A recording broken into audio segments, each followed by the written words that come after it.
turns or something. He thought he needed to deal with two Warden. Yeah. He thought he had to be able to deal with it. Yeah. And he couldn't. My super high level conspiracy theory there is that Swidz was so smart he knew that Colento wouldn't look at the deck list and see that there were no Tomb Wardens and thus would play around Tomb Warden the entire time even though it wasn't there. Yes. Yeah. Yeah. That's right. Sometimes you're just that smart.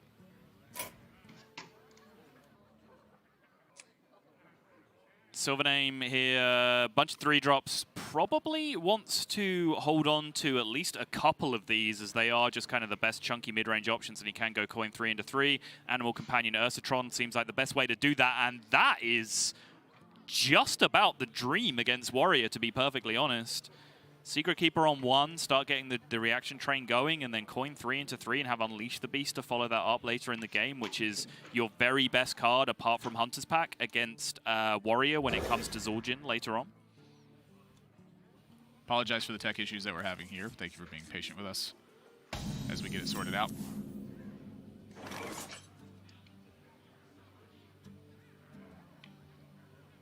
Swidz, meanwhile, this to me is the most unusual thing in the world, and honestly, I'm going to pick a bone with him right now on this one. He's got no Attorney Rovers, he's got one Town Crier. He has had this Town Crier every single game. I'm sick of this. Yeah. I've played a lot of this Swidz Warrior because I love Warrior. It is such an awesome deck to me. I think it's just so fun for me to suppress everything that my opponent's doing. The one Town Crier, I've been frustrated with myself when I've drawn the one of. I don't know if he's just found the most brilliant thing in the world to do or what, but there should be more than one drop in this deck. I'm fed up. I 100% agree with you. I don't understand this. The number one luxury that Dr. Boom affords you is that you can build the rest of your deck extremely light because Dr. Boom just carries the value train single-handedly. So because of that, you can play 4 1-drops in your deck as a control deck and get away with it a lot of the time. And what that means is that you beat aggro because you have 4 freaking 1-drops in your deck. Well, I think it beats aggro anyway. I just think the 1-drops are important for every other matchup. Like, when I am playing an aggro deck against Warrior and they do not play a 1-drop on 1, my face lights up. Like, that is the news you need if you're going to beat Control Warrior with an aggro deck. And there I saw it, glistening in the sun. No, it wasn't a mirage. It was no 1-drop. Yeah.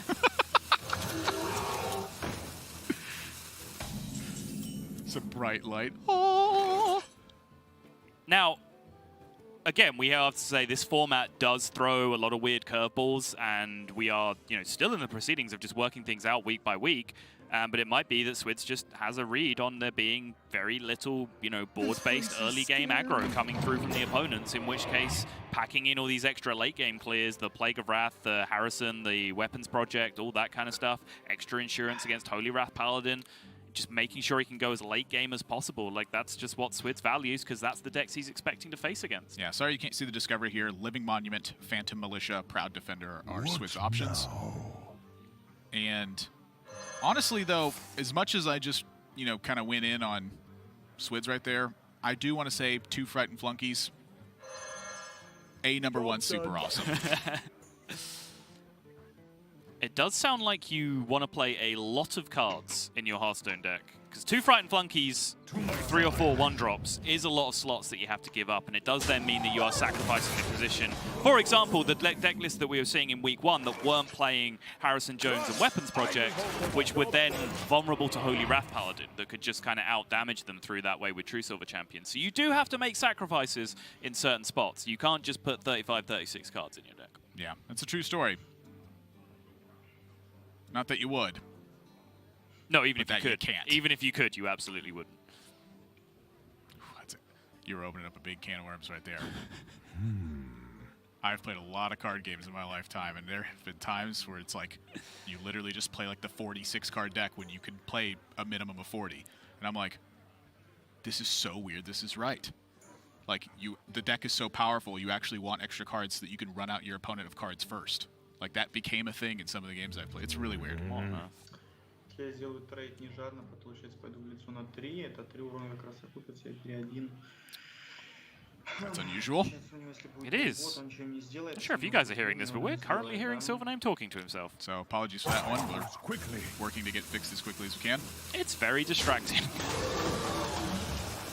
Well, thankfully, we took the time to pick up Russian in the past 24 hours, Yeah, as we said absolutely. at the start.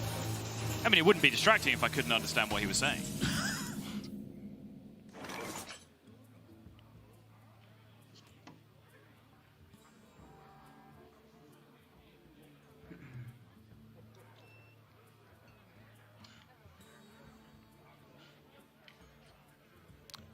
Yeah, so apologies for this. We're going to try to get the tech issue fixed as quickly as we can. We have a discrepancy with the call, and so we're working to get that solved as quickly as possible. Because I definitely want to see SliveName, because he's been one of the most reactive players Yes. on camera, and it is a delight to see someone with just as salty of a soul as I do compete in Hearthstone. Yeah, there was a video put out recently on the Hearthstone Esports YouTube channel, and I believe on Twitter as well, just of kind of the biggest ups and downs for Hearthstone Grandmasters players. And there's one of just SliveName just hitting a lethal and just popping off, jumping out of his chair, exit stage right, he's just off leaping around his room and punching the air. Like, he's been great to watch. Like in victory and defeat, his reactions to both are top entertainment. I understand why so many people watch this guy on Twitch. It makes sense. Yeah. I mean, because I totally didn't learn Russian. I was lying about that. Big surprise, I know. But, goodness, his reactions are just so pure, and I love it. Like, the fact that in that game against RDU, he just sat there and took the beating for as long as he did. Like, where RDU was just like the top card of his deck was just basically the Zephyrus battle cry every single turn. He just started to look genuinely impressed with how badly he was getting beaten. He's like, well, now I'm just curious. I better ride this out right now, because if I let this keep, you know, festering in future games, it's not going to work that way. I will say, just going back to this kind of extended deck list discussion that we had about Swidz, his hand is just starting to clog up with slightly awkward, expensive things. Now, the Tomb Wardens could potentially end up being the game-winning draws at this point, but the fact that he's not drawing the smoother cards, the Town Criers and the Eternium Rovers, I think have made a big impact here, because he's played his one Town Crier. He hasn't been able to draw a second one because it's not in the deck. Second Town Crier picking up a second Restless Mummy would have blown this game wide open at this point. See, this is what I found playing the deck list, though. It is the reason I opted to play Swidz so much this past week, was because he didn't have the one-drops. And I was like, this is really curious to me. This deck just kind of skates by the entire time. Like, I think Swidz might be onto something, because honestly, like, I feel like it's enough. You know, you don't have to dominate games as Warrior. You don't have to have 10 cards in your hand at the end of the game and be able to answer everything. You have to be able to answer enough and then pressure your opponent. And that is seemingly exactly what this deck has done in my time playing it. And so I'm both torn, and I'm impressed, and I'm almost convinced. Like, the Dr. Boom draw here is obviously massive for Swidz right now. But it's not under threat of dying anytime soon. And with 2 Tomb Wardens in hand, like, you are not going to die. You're going to have a safe Dr. Boom turn. Like, I think this is going to be a tough game for SliveName. This Dino Tamer brand might have something to say about that. It might. I'll admit it might. I'm looking at Siamat to back it up, too, so if 2 Warden hits, you get to punch through those and hit for 8 more. Yes. I would like to do it in that order, I think. I think that's the debate. The Siamat right now, obviously just going into the 3-4 just seems to protect your board and be a lot more solid, but my mind went exactly to where yours went. SliveName's went completely to left field and got Unleash the Beast instead. Well, the timing on that matters too, right? Like, you don't necessarily have to play it in that order. I think the timing of it being right here and right now is the important part of it. But for SliveName, if you think about this, this could be quite a brilliant outcome for him. He sees Tomb Warden number 1. He's got ways to fight back against it. Yeah. When he sees Tomb Warden number 2, he's already going to have a board set up to fight against it as well. So perhaps you get past the Tomb Wardens and then you play the Dino Tamer brand. However, I'm typically very interested in making sure I can land that Dino Tamer brand and start connecting for damage before my opponent has an opportunity to draw through it. Yeah, I think this plan makes sense if SliveName's just trying to beat one Tomb Warden. Like, beating the second Tomb Warden doesn't really work this way, but I just don't think that's something that SliveName is planning for, because why would you, right? Because the second Tomb Warden comes down, he hasn't built a board, he just has the same board that he had to begin with, because he just has to double trade the Siamat into it. Yeah, and so this is going to be Warpath for Swidz, I believe, into Dr. Boom Shield Slam. I think that playing a second Tomb Warden here is just inviting you to die in some spots. What Really? now? Like, if that Tomb Warden gets checked, you take 10. How does it get checked, though? Like, what cards Deadly stop Shot. it from happening? Zephyrus, Animal Companion, Marked Shot. There's so many things that just fight back against it, I think, very Okay, efficiently. yes, but that's different from you taking 10. I don't think there are many cards where all 3 of those minions hit you in the face next turn. I do agree with the Warpath this turn, though, just on the mentality of just trying to consolidate a Tomb Warden on an emptier board state than this. But it just so happens that SliveName's hand actually plays really well about that against that, because he can just jam Dino Tamer Bran into the empty board if that's the play that Swidz goes for. Yeah, that doesn't get checked by Tomb Warden Shield Slam. Dr. Boom Shield Slam. I'm sorry, yeah, Dr. Boom Shield Slam.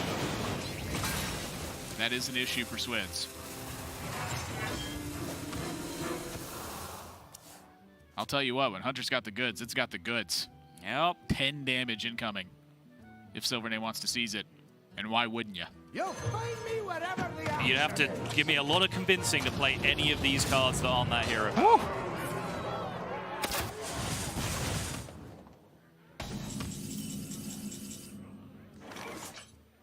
Not big enough to kill the dinosaur either way. Why couldn't I say King Crush? Swidz needs some help. Shield block, shield slam, Plague of Wrath, Panic. I wonder. It has Weapons Project. Oh my Massive. goodness. Swidz playing 2 copies of Weapons Project with long-side Harrison Jones. I think that's a big talking point coming into this week, because Weapons Project has become, in my opinion, core to Warrior again. You need card draw options. You need an armor up option. And there's a big old increase in Holy Wrath Paladin this week in Hearthstone Grandmasters. So the players that are bringing the weapons projects have got the read right. And so for Swidz, he may just have enough to shut himself inside the bunker and wait things out. He needs a little bit more help. It's going to be close because SliveName has the tutor for his Zephyrus in hand with Sandbinder, so he can draw that as the ultimate kicker, potentially. And he's going to re-enter Face Hunter mode here, by which I mean just allocating 2 each turn to chipping away damage because he is so close to setting up lethal. That came flying out of hand. Yes, it did. You see the difference between not being able to hero power sometimes as well. There was no opportunity for a 14 armor swing. And so for Swidz, he draws the Zephyrus. He draws it naturally. 6, so 7, 8, 9, 10, Kill 12. command is 15. Yeah, Zephyrus is lethal. That's Zephyrus lethal. viable. Zephyrus will offer a number of lethals Yep. in this position. Can hero power first just to secure the perfect lava burst, just for the finesse. Your wish is my suggestion. Gets him anyway. Oh yeah, kill command, of course. Even better. I'll take the overkill. Sure. Maximum damage. The natural draw of the Zephyrus was actually a big kicker there. It was one of the reasons I was just digging into it, where I said he'd chosen to enter Face Hunter mode, where he was allocating 2 each turn, depressing the hero power to maximize damage. Now that did pay off really, really big because he top decked the Zephyrus, but I was just considering the damage breakpoints of whether he needed to play Sandbinder that turn. So he had the Zephyrus in his hand, so he could actually go for those big outs, kill command, play Zephyrus, pick up more damage. The fact, like, he just got best of both worlds. Press the button, get your 2 free damage, just rip the Zephyrus off the top. Yep, I do think that the Highlander Hunter has the power available to it in order to play these kinds of games. I don't believe it has the consistency for it, though. That game from SliveName was quite spectacular on his draw side, and he won very handedly, plenty of tools left over afterwards. If he pans out with one of the secret draws there instead, like, that's really my question mark on the Hunter right now, is the consistency package that's in there. But that's one of the reasons why you play powerful decks, is so that you can get powerful draws. I mean, that was absolutely the draw you want against Warrior. I said his opening hand, he was spoiled for choice. He had Snip Snap, Ursatron, Animal Companion. Like, he had to choose which 2 of the best 3-drops in his deck he wanted to keep to have his coin 3/3 play, and then he mulliganed into a Secret Keeper to perfect that curve. From that point onwards, he found Unleash the Beast, one of the best cards in the matchup. Dinotamer Brown, one of the best cards in the matchup. As you were saying, there's all this kind of weird floating secret package and anti-aggro tools that he has in there, where if you pick up too many of those against Warrior, you're going to start suffering very, very heavily. But SliveName just got big hitter, chunk after chunk, just all the thick boys, get them into play against Warrior, and that's going to get the job done. The old Siamat double deadly shot. Whew. Siamat.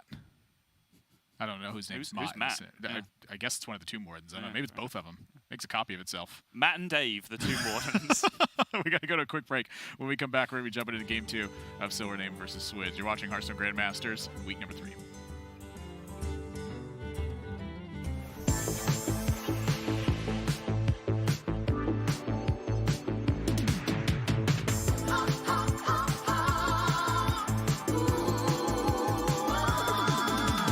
Shadows are rising again, darker than they've ever been. As evil descends from the skies, the world cries out, how will we survive? Out of the hall of explorers, and up from the dusty tombs, they grab their whips and fedoras.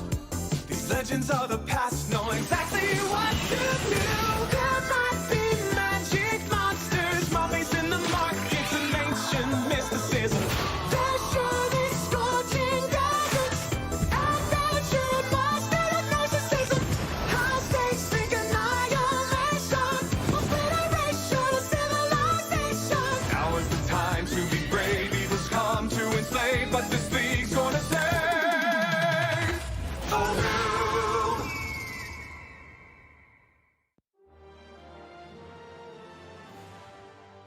My name is Thijs. How did I come up with my username? Well, my name is Thijs, and first I was called Thijs NL because Thijs was taken already, so I couldn't take it anymore. And I was a very creative person because I put up my 2 country letters behind it, and that's how I came up with it. But I look forward the most in Grandmasters is the prestige. I have been very looking forward to a more like league-based system, so I was very happy when Grandmaster got announced and really looking forward for like the rivalry between people by all the matches, and I am actually thinking it's gonna be great.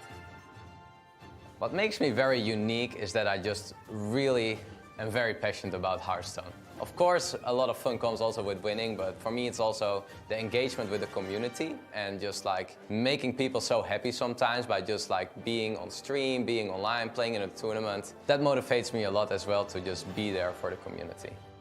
I have a very preferred style of playing. It's definitely something that I want to be less predictable, but it's always going to be a challenge for me. I want to just prove over and over again that I'm still like one of the best players in the world. Getting to the top is difficult, but staying at the top is, in my opinion, even more difficult. So I'm just going to do everything I can, and yeah, my goal is kind of getting to the World Championship.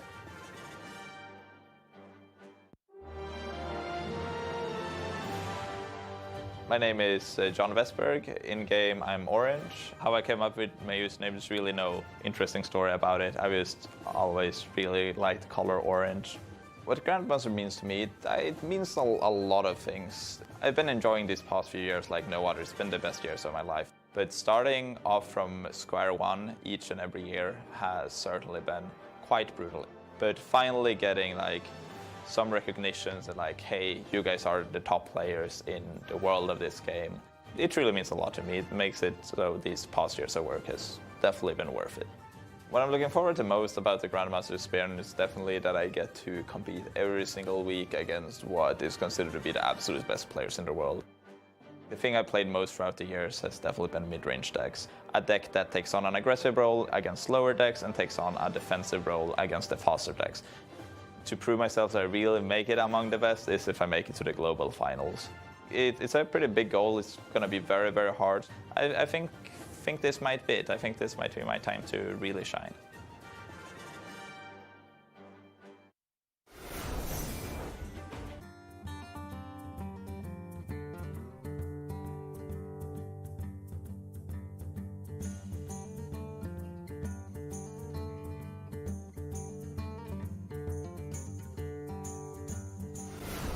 We got like a Tyson Orange who will be coming up on our third match, the one right after this one is taking place. Right now, we're jumping into game number 2 between SliveName and Swidz. I'm Nathan, that's Admirable Zamora. I'm joined by Soddle, and Soddle. This matchup so far is now heating up. We've gotten a big start to this one with the Warrior being defeated in game number 1 by SliveName's Highlander Hunter. And I feel like that was the weak and exposed point of SliveName's deck list this week. In terms of what he's brought to the table here. His Paladin got banned away by Swidz, and he's brought the Making Mummies Paladin to the table. And that is something we need to talk about, because I was going to counter your statement of Highlander Hunter is his weak point this week going in by putting a huge question mark next to that Paladin. But the fact that it's drawn a ban from his opponent here, like, that is a win. Like, you just have to chalk that up as a W. If you bring a deck to a tournament and it gets banned, you have done the job with that deck already. Like, it's a functional victory for that deck. So any question marks I had about it for one series at least are kind of cessated. I just have to say, all right, well, good job. If you're going to put that deck in your lineup, it's going to draw the ban out for your opponent. Job done. I looked at this deck yesterday, and I had a huge question mark about it. And then I went, he's facing off against Swidz, though. Swidz never brings aggro. And Swidz just wants to jam his warrior. Heck yeah! The town... You're tilted. I can see it. I'm upset! Speaking of tilted, can I just say I'm loving these introductions. I was getting very tilted by the amount of times you were referring to me by my birth name. That's silly. No one, like, honestly, it sounds weird to me. Like, no one calls me by that name anymore. Because, like, even like my wife, like, we just have like pet names for each other or whatever, right? So she never just calls me Simon. So it's weirdly jarring every time I hear it because no one just uses that name anymore. All right, well, you opened up the can of worms, so I got to ask, what's the pet name she uses Oh, most frequently? come on! It's just generic, sweetheart, honey. Just okay, just the normal, the normal actual I love you stuff. Yeah. Okay. Because my wife has a lot of pet names for me, too. They're like stupid and idiot and you big dummy and what are you doing? I knew I got on really well with your wife. those coincidentally are the same names that Soddle uses with me. Yeah.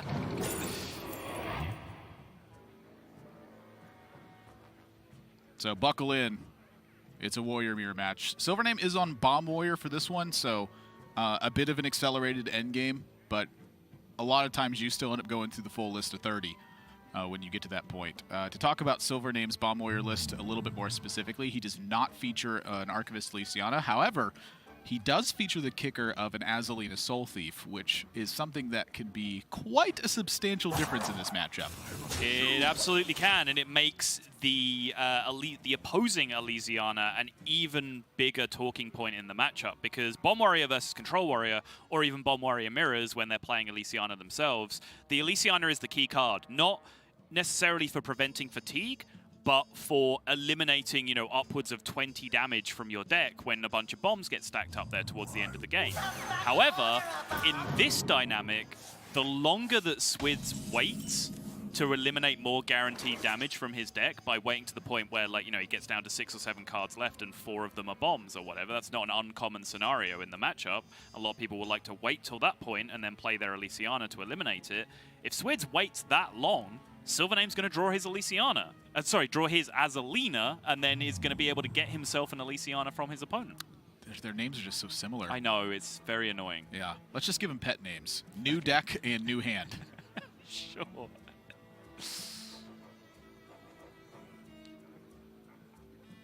Swidz clean-looking turn with the Restless Mummy here, although Restless Mummy, of course, is one of the strongest counters to Restless Mummy. It's kind of weird how that works. Like, the best answer to a Wrench Caliber is typically not a Wrench Caliber. It's kind of rush minions in general, right? Like, that dynamic happens in a lot of spots, like Ziliax being the best counter to Ziliax a lot of time. Like, if they turn 5 Ziliax, you turn 5 Ziliax right back at them. Yeah. It's kind of the way rush works.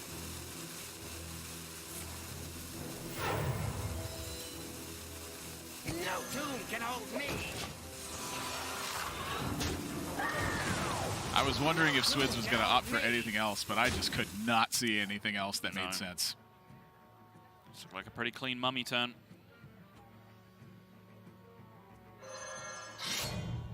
Harrison and double weapons project in hand for Swidz. You see, just automatically, Yeah. he's like, this is the card right here, in case you were wondering. Yep. Which means Swidz not only gets to blow up this weapons project for a bunch of card draw next turn, he also still has the insurance policy of the second weapons project in hand for the second wrench card. Yep. And gets to use the Harrison on curve in order to simply draw extra cards.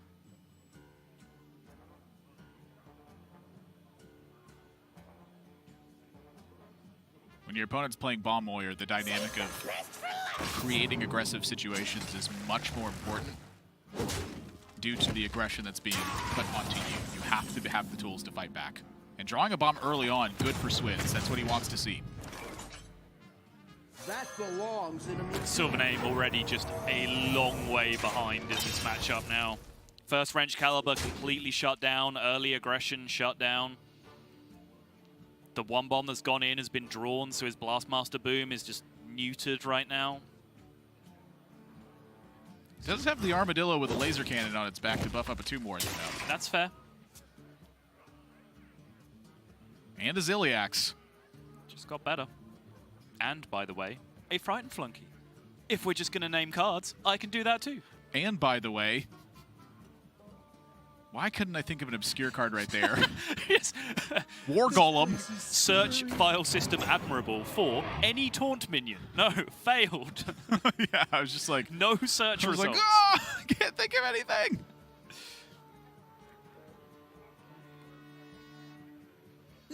Turn down the Armadillo this time. What do you think about it? I like it because the Frightened Flunky getting buffed is fairly, fairly negligible. This gives you a chance to draw another Tomb Warden. Having another big taunt in hand that gets buffed by the Armadillo, I think, is good. Perhaps your opponent spends removal on this turn, and it's harder to answer Armadillo. I think there's a lot of benefits to holding on to it. The timing of Armadillo is, almost just as important as the effect. Yeah, it does make sense because, like I said, his Blastmaster Boom is just a War Golem right now, so he's not playing that on 7. So essentially by recycling his Frightened Flunky into a different taunt minion that he'd rather get buffed, he can then, even at the very least, just play his Armadillo as his turn 7 play and just have a more effective buff on a different minion than the Frightened Flunky next turn. This Town Crier has just dealt its 5th point of damage. The one Town Crier, by the way, that he's had both games, by the way. He never has to have the liability of drawing a Town Crier ever again. Genius deck building. The liability of drawing a Town Crier. Precision. And I do believe this was SliveName's plan.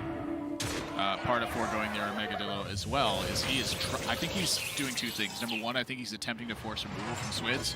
Number 2, I think he wants the Armadillo to come down into a Dr. Boom turn to try to make sure that he can throw Swidz off of playing Dr. Boom at Genius. Yeah, that's a really good point.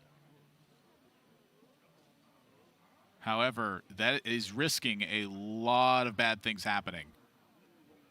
And so for Swidz, I think it's about trying to set up this heroic Innkeeper. Like, I think that's, one of the reasons to stack the Snip Snap is so that you can trade it off on your terms. It's going to be the second time we've seen it in Warrior. The last time was Blastmaster Boom and then follow it up with Heroic Innkeeper for the full set.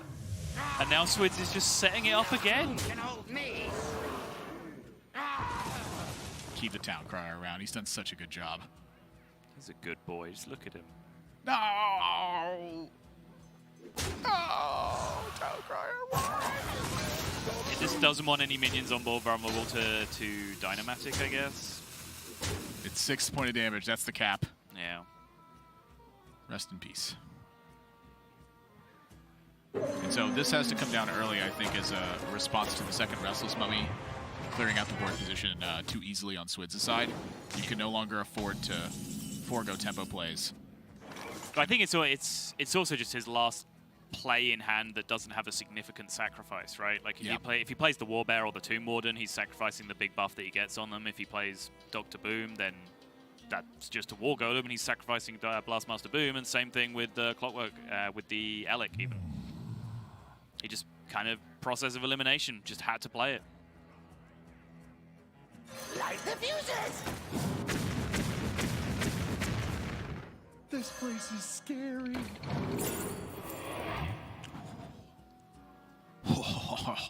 Yeah, yeah. That's the one. Is Heroic Innkeeper just a good pick? Like, it just seems like every turn he's going to be able to play it for good value. I have picked it a lot in Warrior matchups, and it has felt quite substantial most of the time.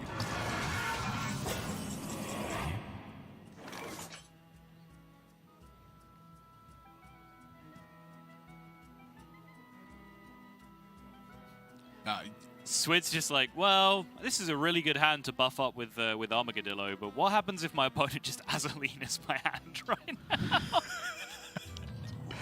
Well, the reason he doesn't want to use the Heroic Innkeeper right away is the fear of Omega Devastator.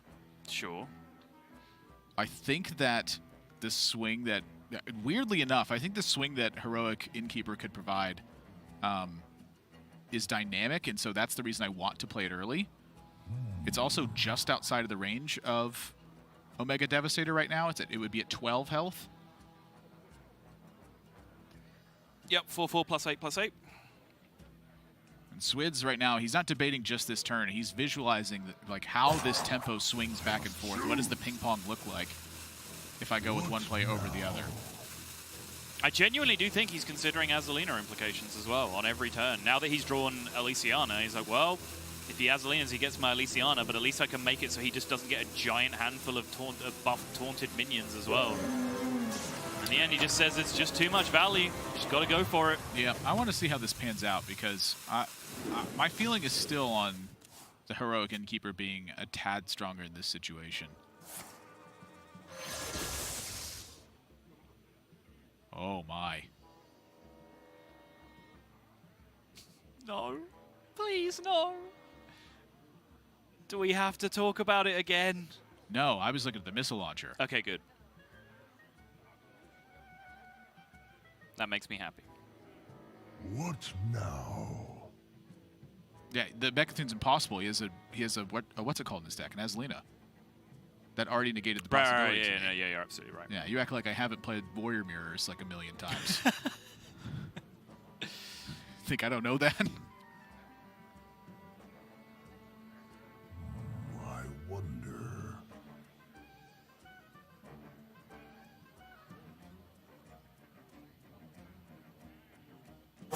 I mean, he could fill up his hand and burn the Azalina. Get on my level. Super ultra next level plays. Yeah, Mr. Warrior Mirror over there. Didn't think of that one, did you? Yeah, I love burning my deck so that way I can attempt to win with this card. I guess I do kind of love that. It's about as likely to happen as any of the other Mecha'thun win conditions people have made up. 1v1 me. Sure. If the rules are you're only allowed to win with Mecha'thun, yes, anytime.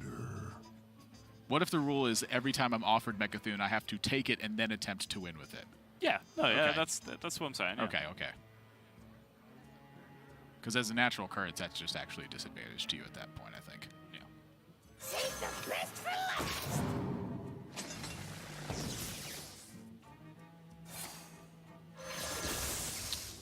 Whoa.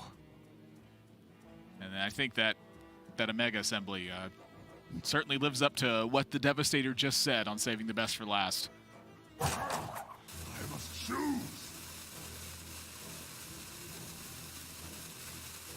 This hand is just the juice. It is just, I mean, it's godlike. This hand is insane.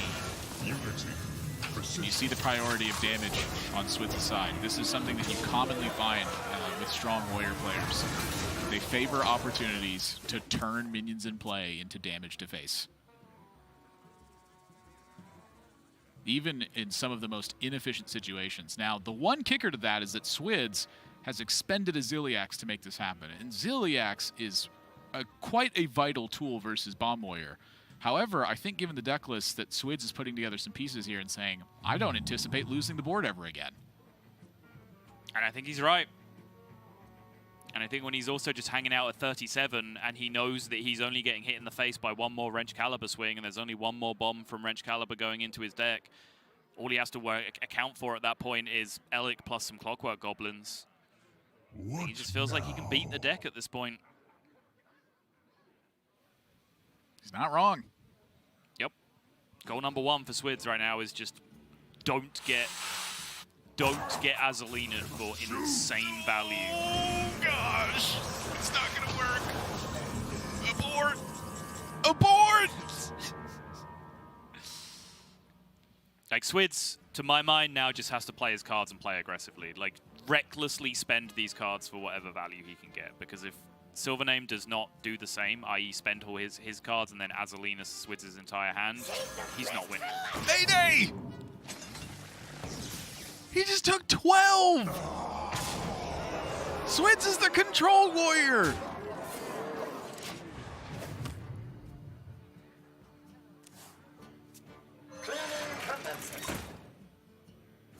Good luck, buddy. Yep.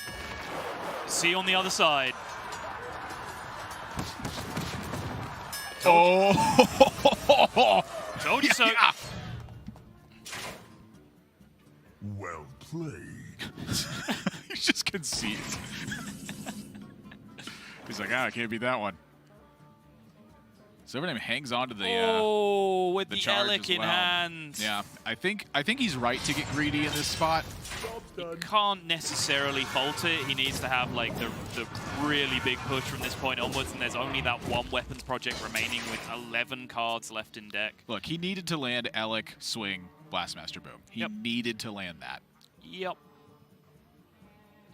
My argument would be, did you need to land both charges on that? Yeah. I think he kind of did. Okay, fair enough.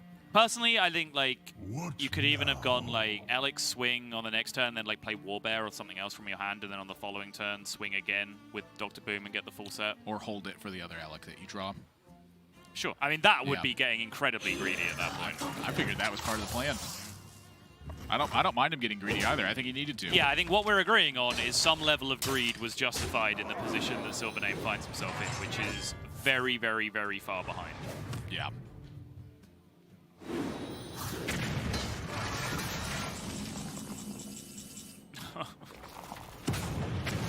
That doesn't matter. Nah, you're right. Swidz could draw about 4 worthless imps in a row and probably still find himself at an even footing at worst. Yep. Just massive hand.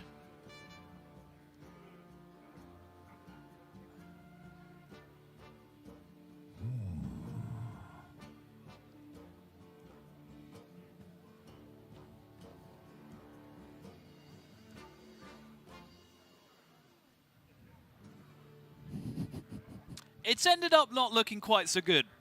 Still an 8/8. Yeah.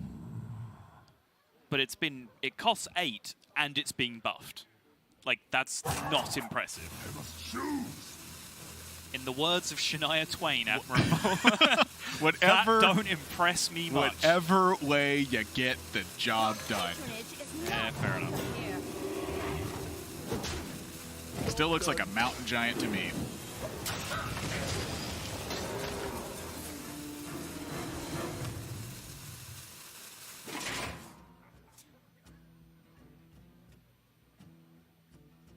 Mountain giant, of course, the natural prey of Omega Devastator.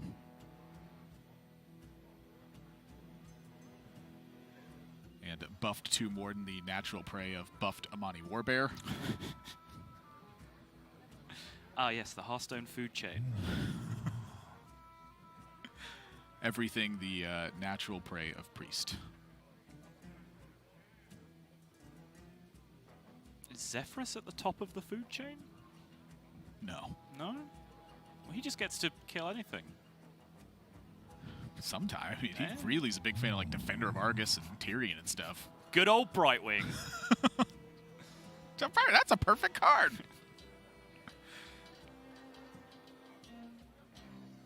Yeah, I think this is also right up SliveName. You have to try to take every disastrous thing that can happen and try to turn it into a benefit right now. I'm going to say, I was very confused by the initial Amani Warbear instinct. Which did not seem to do much to the board state. It didn't. It was quite poor looking. And for Swidz, he knows this means SliveName's kind of running out of stuff. And so I'm anticipating him continuing to ramp up the heat here. Just a pair of 4-drops. I wonder. You do have to start thinking about SliveName too. Like now you're very realistically approaching the Azalina point. Yep. And so that's why Swidz is interested in ramping up the pressure here too. Number one, he knows that Swidz just running out. I'm sorry, that SliveName is running out of efficient ways to clear, and that number two, you do not want them to reload and be able to fight back as aggressively as possible. Yep. I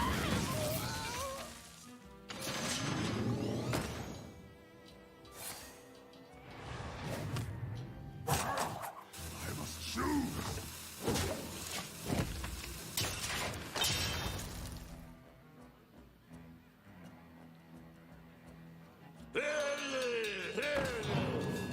Towncrier does pick up Restless Mummy for SliveName.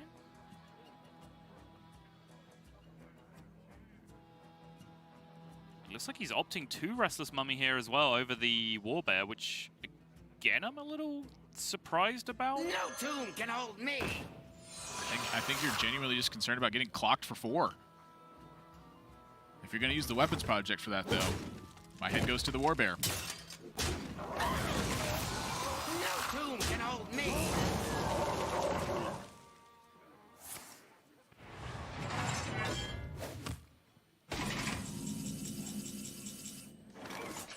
The one card that could have perhaps changed Swidz' mind. Ah, come on. Just play minions and hit him with them. Okay, good. I was like, just end him already. Wait. Sure. It killed a 3-4 and not a 1-2. But It doesn't. I mean... Somebody order a bomb.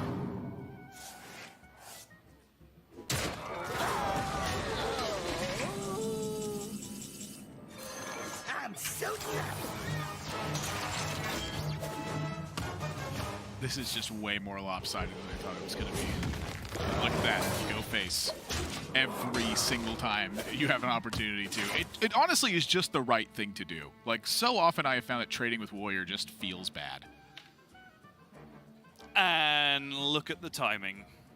Basically, every single high-value minion, apart from that Elysiana, has been expended from Swidz' hand. And right around the corner comes the Azalina. Yeah. I do think that as soon as Swidz gets an opportunity, he should consider the Elysiana. Most of the bomb cards are just gone from SliveName's deck, and you don't want him to be able to try to go toe-to-toe with Elysiana. There's So one Clockwork Goblin left at this point, I believe. I can totally see him going Shield Slam Elysiana here. Yep. I can see him doing a lot of different things. Like, all of his plays just make sense. I am fully on board with Shield Slam Elysiana. If you Elysiana now, you always win in Fatigue anyway, right? So Put you at 10 cards to 9. Yeah, exactly. So what's the concern? Concern is that SliveName's remaining deck beats your remaining deck based on the quality that you get from your Elysiana? That's not happening. Well, what is SliveName's remaining deck? He does not have an Omega Assembly left. He has an Eternium Rover left. He does not have Omega Devastators. He does not have Blastmaster Boom. He has a Tomb Warden. Yeah, it's not sounding like the most difficult deck to beat in the world, I'm going to be honest. This is curious to me.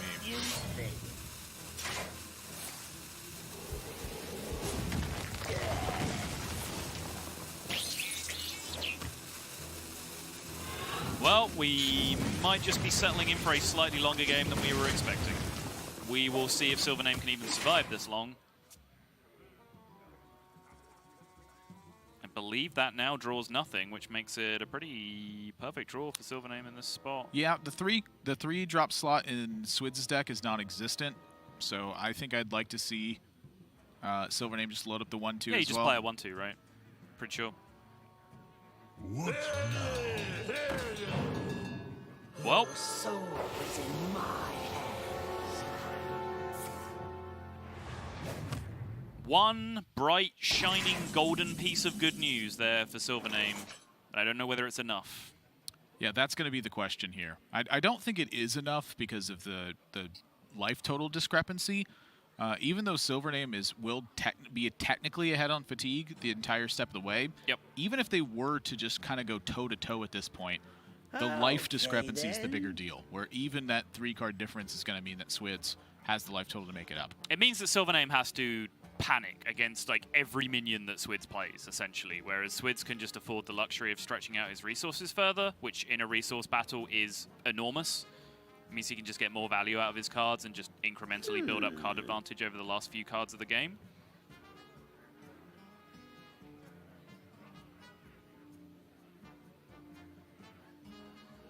I really want to go back and look at him playing it next turn. It's an easy call to make when you can see the Azalina on the other side. I'm not denying that. Okay, then. That just made sense to me. He had a handful of removal for killing minions. He already had a Super Glider, he already had a Brawl. I believe he already had that Plague of Wrath as well. Just for killing things that your opponent plays. So the rest of your deck that you get off the Elysiana does not seem like super important just for beating the few threats that SliveName has remaining. Can't do nothing. Does that mean he can do something? Yes.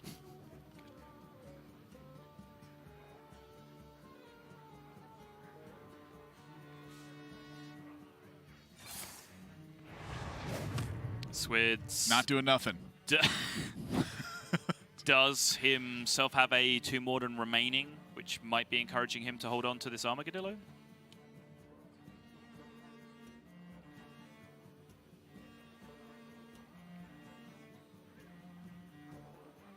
But I kind of like it in play. Like, you know your opponent's hand doesn't really intersect super well with this.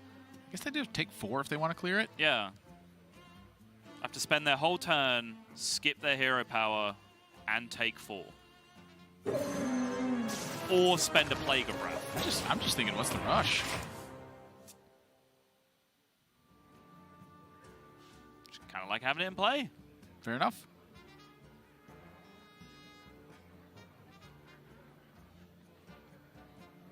Yeah, it's a pretty sizable threat. Like I said, SliveName just kind of has to panic at the face of every minion he's facing down right now. I wonder. Just can't afford to get hit. When you know your opponent's hand here, it makes it so much harder to defend yourself with 2 Morden because you know they have Plague of Wrath and they have a Super Collider. Yep. So what are you going to do? Plague of Wrath.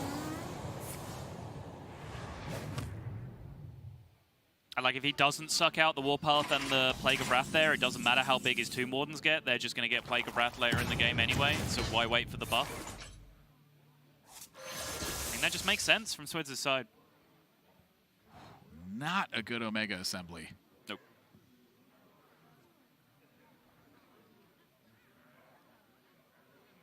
Swidz has to find a way to pressure here. This story deserves. Ooh, that's early. He was trying to override the bomb, didn't get the option. Finds a 2 Morden first off. Which is very helpful because he just blew up a 2 Morden. There's one of the 2 remaining cards in his deck. No way. It's a 10-card deck with 5 duplicates in it by default. No way. He found a Zephrys. That's kind of nuts. Easiest heroic strike Mischief of Maker, my... when your deck gets empty? Does swap mean you have to have a card? Yes. Okay, so if you don't have a card, it will not It take the doesn't top do it. card of their deck. I believe so. Traveling Healer and... More importantly, one of those cards was Heroic Strike. Yeah, and Heroic Strike at the end. This place is scary. All right, I can see some futures in which SliveName wins. I think he needs to draw Dr. Boom pretty soon, though.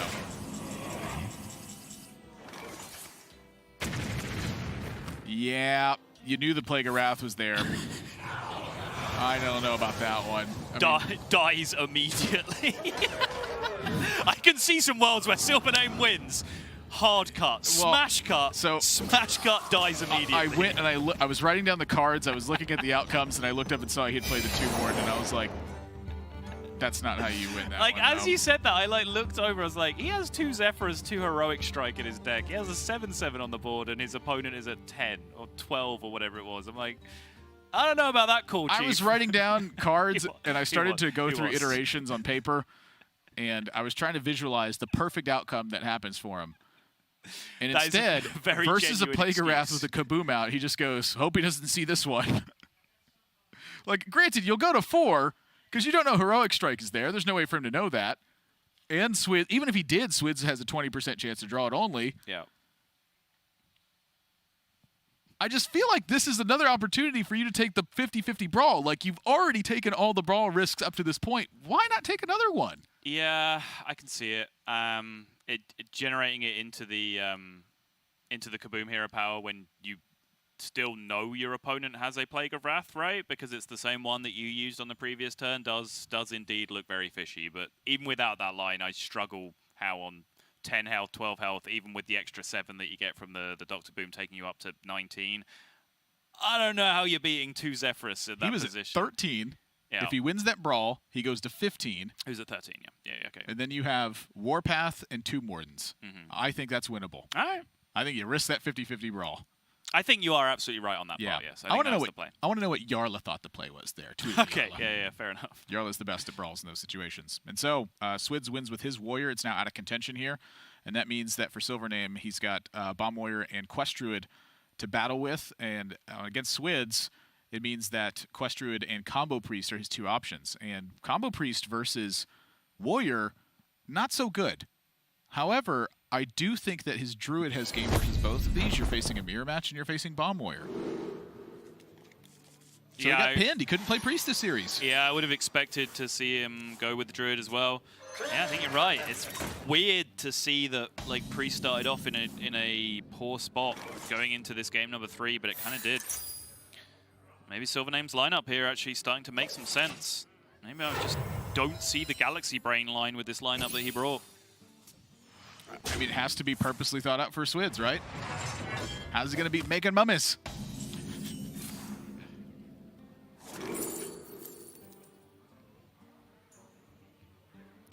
Swidz had said last week that Tending Tauren was the best card in the deck, and is not included this week. Hats off to Swidz. Correct call. Wait, which? This one? The no Tending Tauren, Okay, yeah. good. I still like tendies. I don't know. What do you want from me? You couldn't even tell me your favorite place to get them from. The card! How many times are we going to go through this? Pretty much every time you say tendies. All right, good, Yeah. good. Well, good to know. At least I know where we stand.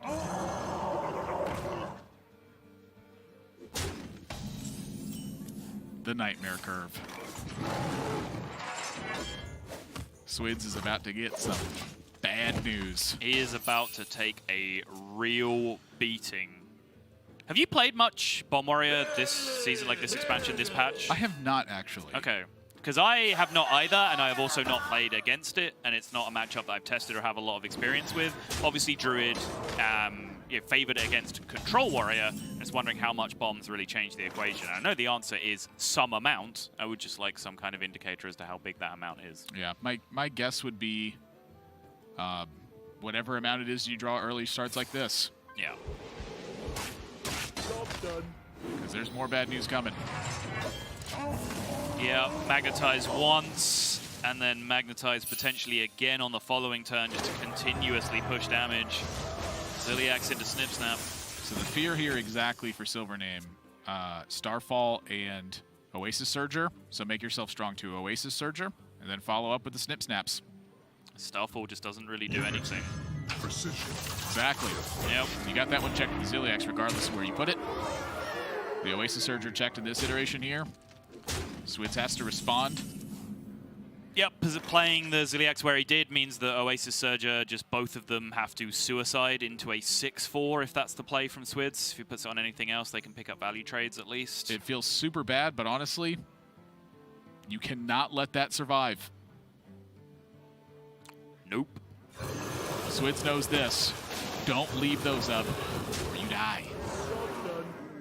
6 more coming in this turn. 2 bombs in the deck already.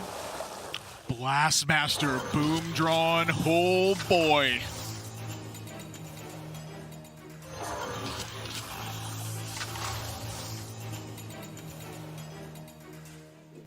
Swidz needs some help quick. No hidden Oasis in hand. Does have Nourish into an Ubersat defender. SliveName ever pass up Blastmaster Boom just to push damage here with the Restless Mummies? Is that ever a play? Job's done. You might when you're standing at a bunch of bees. Yeah.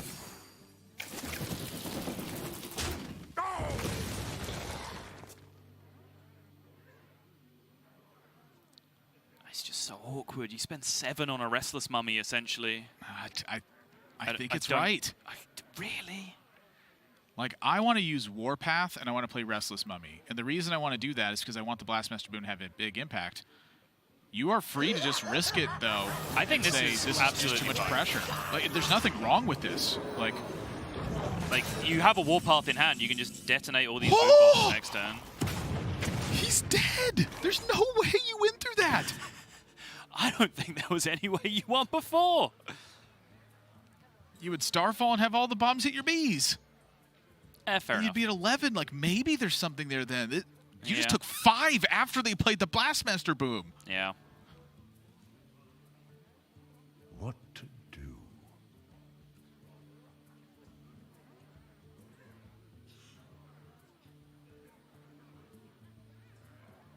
There's just no way. There is just no way. Like, Starfall actually cannot save him right now. Nope.